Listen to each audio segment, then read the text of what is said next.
السلام علیکم پیارے دوستو، آج میں آپ کے سامنے ایک بار پھر بہت مفید کچھ ٹوٹکے لے کے حاضر ہوا ہوں جو کہ اس موسم کے حساب سے ہیں۔ نزلہ بخار کے لیے، زکام کے لیے چائے بناتے ہوئے یہ چیزیں ڈال لیں، نزلہ فوری ختم۔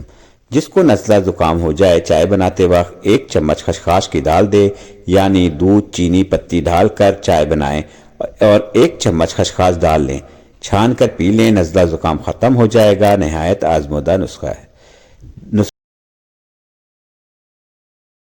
میتھی دانہ 1.5 کپ پانی میں ابال لیں، جب 1 کپ رہ جائے تو اتار لیں۔ 1 چمچ شہد ملا کر نیم گرم پانی پی لیں۔ نزلہ و زکام اور دمہ کے امراض کے لیے سے نجات ملے گی۔ نزلہ و زکام کے لیے بہترین علاج۔ نزلہ زکام، سینے کی تکلیف اور بلغم بننے کی بیماری میں میتھی دانے کا استعمال ازحد مفید ہے۔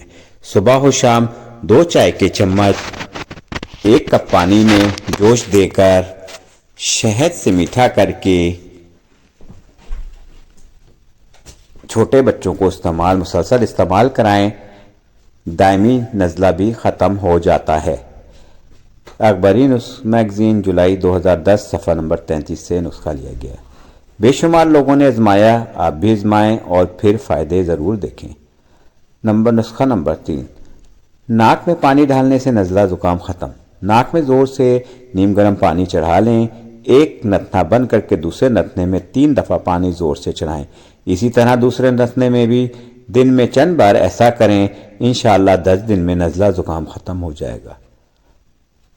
ٹوٹکا نمبر 4، زکام اور کھانسی کی ہر قسم کے لیے 5 کھانے کے چمچ خشخاش، بادام 6 عدد، چھوٹی الائچی 2 عدد۔ خشخاش کو صاف کر کے بادام اور الائچی کے ساتھ گھوٹا بادام کی طرح خوب رگڑیں، پھر 1 گلاس پانی ڈال کر ابالیں۔ جب آدھا گلاس پانی رہ جائے، آدھا کلو دودھ ڈال کر 3 جوش دیں۔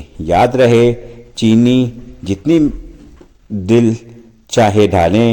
نیم گرم دودھ چھان کر رات کو آدھا سوتے وقت پی لیں، آدھا صبح نہار منہ۔ انشاءاللہ مزیدار سکون